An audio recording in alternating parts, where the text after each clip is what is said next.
We are only a couple of days away from the full release of Fatal Fury City of the Wolves, and even depending on the moment in which you're watching this video, the game might already be out. And I want to talk about some specific things in terms of gameplay and also some quality of life features that make me want to recommend this game. I think that this game is going to take up a spot, in the general fighting games that are being played at the moment that actually have a stable player base, like Tekken 8, like Street Fighter 6, like Grand Blue Fantasy Versus, and stuff like that. So I really want to talk about this game, and I want to talk first about gameplay. And the first topic that I want to address is offense, and how nuanced offense is in this game. When you think about offense in modern fighting games, to me there is one word that describes almost all the fighting games that you can play right now. And there's nothing wrong with it, but I think that Fatal Fury offers something different, and that word is straightforward. Most modern fighting games that you can play right now have a very obvious offense sequence. There is very strong options that you have to use, or you're basically selling. You're kind of selling your rounds. For example, when you play Tekken 8, you have to use heat dashes, heat smashes. You have to use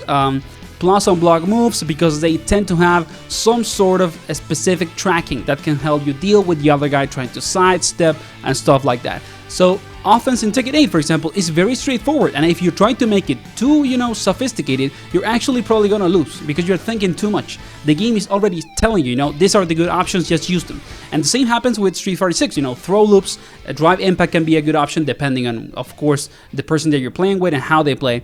You also have drive rush, which is arguably the best offensive option in the game, and if you are not drive rushing in neutral, if you're not doing, for example, crouching MK into drive rush, you're basically selling. Again, you're selling your games. And with Fatal Fury, I think that it's different, and that is something that I love about this game and why I recommend it. I feel like in Fatal Fury, there is much more diversity when it comes to offensive gameplay and sequences. You have different sort of resources to open up your opponent that feel a lot more intricate than the ones you have in other games, and that is one of the reasons why I recommend this game. You have a ton of different, for example, options for jump ins. You have counter hits for special moves, which means that there's a ton of mind games in neutral when it comes to pressing. The game also has a lot of options when it comes to movement, because some characters have dashes, others have runs, others have moves that move them in the neutral close to the opponent. So I think that Fatal Fury offers a more nuanced offense when it comes to the gameplay, and it's one of the reasons why I recommend it. Then we have another strong reason why I recommend Fatal Fury, which is defense, the other way around. Most modern fighting games don't have a good defense. It is very hard to experience a fighting game at the moment that has very strong defensive options. Most games are very, offensively heavy, and there is nothing wrong with that. It's part of a philosophy when it comes to designing gameplay. But Fatal Fury has a different philosophy, and there is a ton of good defensive options that are immensely strong. And I think that makes this game special. It offers a new sort of gameplay dynamic in comparison to other big fighting games at the moment. So that is another reason why I recommend this game. And you're seeing clips, on the screen of how strong defense can be. It is amazing how strong it can be, how also satisfying it is to play good defense. So I actually recommend the game also because of that. Just defend, hyper defend, all of these defensive mechanics that are present in the game make the gameplay much more balance. Offense and defense feel equally strong, which is something that I think the fighting game community needs at the moment. Offense is king in most of the other games, and it's good to play a game that has good defense and good offense. So that's another point of why I recommend this game. And then the more general, gameplay feel or loop, I think that is another reason why I recommend it, because it's not only that offense is nuanced and that defense is high quality, so it feels more balanced. It is also that the game feels loose. The game doesn't feel as tight as other fighting games. Tekken 8, even though it has a ton of nuance, it can feel very tight in a lot of situations because of heat, for example. When you are playing against Jin, and Jin has heat on, are you going to sidestep?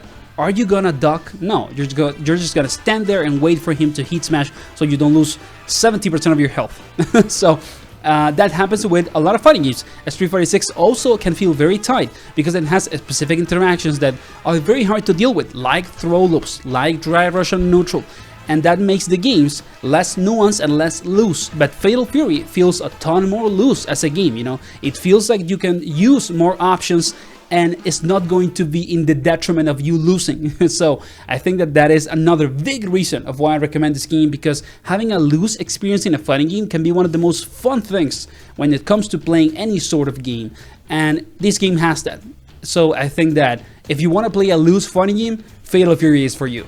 And then I also want to talk about general quality of life features that the game has that I feel are very relevant. For example, the game on the second beta had much better netcode, much better matchmaking, and I think that those two basic features that all fighting games need to have nowadays to be a good experience are present in this game.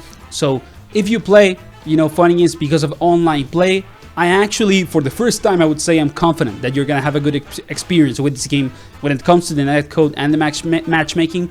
The other thing is DLC. For me, this game, for example, Season 1, has one of the most exciting and promising list of characters from any season of DLC from any other fighting game. I think that Season 1 of DLC for Fatal Fury is better than Season 1 for Tekken 8. It's better than the seasons that Street Fighter 6 has had. So man, the first season of DLC for this game is really good, and I love that. And then you have other things like color customization. It's something that I love in fighting games, that is present mostly in anime fighters, so I love that it's present in this game. It's something small, but to me it's actually big. And then you have single player content with RPG mode. So I just wanted to make a quick summary about why this game might be a good thing, why it might be a good product for you, and why the gameplay is so good. So if you enjoyed the video, give it a like, subscribe, and leave a comment. Do you think the Fatal Fury is going to succeed? And let's hope, just a couple of days more to have a ton of fun with the game. And see you on the next video, guys.